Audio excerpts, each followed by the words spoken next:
রাঙ্গামাটি কাপ্তাই রোডের বড়াদাম ব্রিজ সংলগ্ন ছিমছাম সুন্দর একটি রেস্টুরেন্ট, ইজোর রেস্টুরেন্ট অ্যান্ড রিসোর্ট। অদ্রিকে বেড়াতে নিয়ে গিয়েছিলাম দুই বান্ধবী সেখানে। ব্রিজের এক পাশের বেড়ান্নে লেক, আরেক পাশে ইজোর। ইজোরের অনিয়ন পাকোড়া স্পেশাল আইটেম আমাদের কাছে। আজ বেড়াতে এসে বেশ কয়েক রঙের বাগান বিলাস আমার নজর কাড়ে।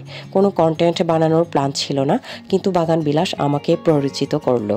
আজ তাহলে বাগান বিলাসের কিছু তথ্য জানাই আপনাদের। চাকমা ভাষায় আমরা একে হাগজ ফুল বলি।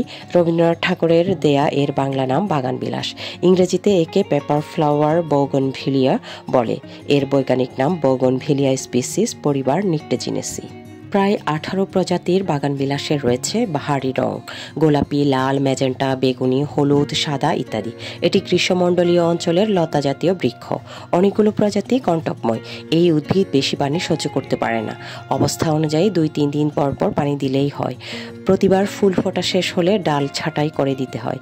এরপর মাটিতে প্রয়োজন অনুযায়ী সার দিতে হয়। ঠিকমতো যত্ন পেলে সারা বছরই ফুল দেয় বাগানবিলাস।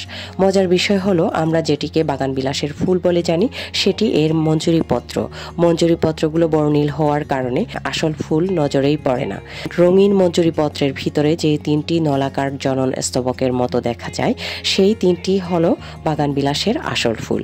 এই দেখুন, সাদা বা অফ হোয়াইট ধরনের ফুল 3টি, আকারে ছোট, ফল একিন, দেখতে এরকম। কাঁচা অবস্থায় সবুজ থাকে।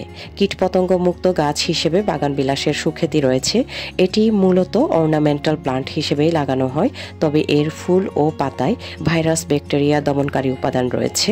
প্রদাহ, ডায়াবেটিস, আলসার, ক্যান্সার প্রতিরোধকারী উপাদান রয়েছে। বাগানবিলাসের চা সর্দি কাশি সারাতে দারুণ কাজ করে থাকে।